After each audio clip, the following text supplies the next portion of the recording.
Right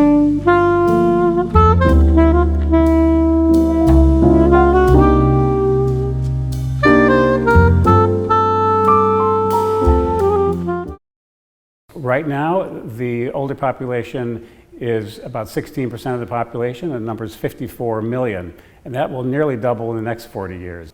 Everyone deserves to age with dignity, and life, liberty, and the pursuit of happiness, as we say, shouldn't fade when you age. The ABA Commission on Law and Aging is committed to strengthening the rights and quality of life of older persons as they age. The most rewarding part of being a commissioner is the diversity on the commission. The commission is made up of 15 individuals appointed by the ABA president. Roughly half of them are lawyers who serve in private practice, public interest law, or government, or academia. But there are also doctors who are engaged in gerontology or neurology.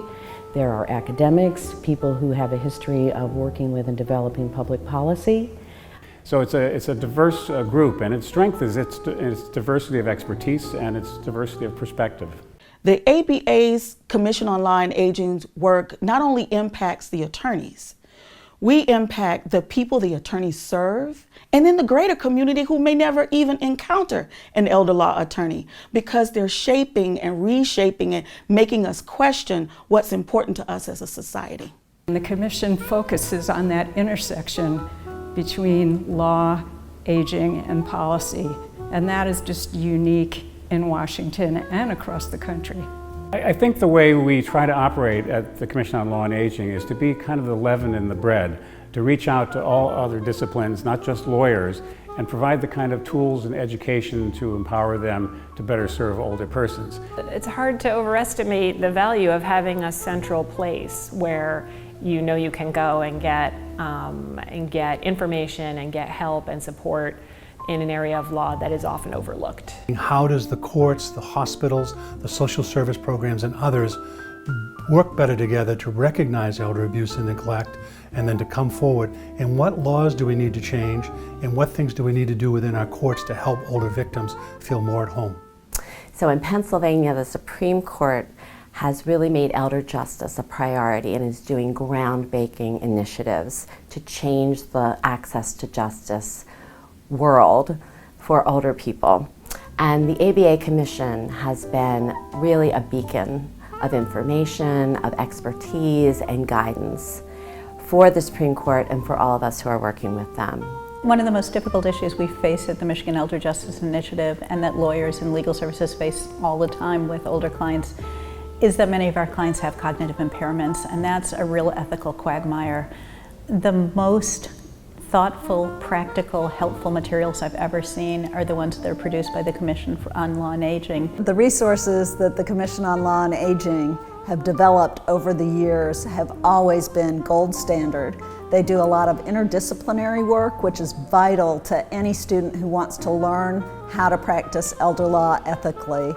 As a professor and the Associate Dean over Clinical Programs and Experiential Learning at the University of Georgia School of Law, the work of the Commission has been vital to teaching students the importance of ethics in elder law. We are often not the person most visible in the community. We're not the frontline provider, but we provide the expertise and the knowledge and the skills to those who are providing services to older persons. Anybody who is serving older persons and wants to do a better job can be a partner to ours, and we try to reach as broad a range as we can. So the American Bar Association Commission on Law and Aging is unequivocally the finest national organization addressing issues relating to law and aging. Anyone who has a family member or a client who is aging, which is all of us, and are unsure as to how to help that person, I would start here. I would start with the ABA Commission on Law and Aging, because the commission itself is the resource. The work and staff of the Commission on Law and Aging are irreplaceable. If they were not to exist, we would lose an enormous resource in our legal community and in a resource for older Americans and for aging in America with dignity, independence, and autonomy. Please support our national advocacy for older Americans with your donation today, and consider including support for our work in your future estate plans. Use the link on your screen for more information, and thank you for your support.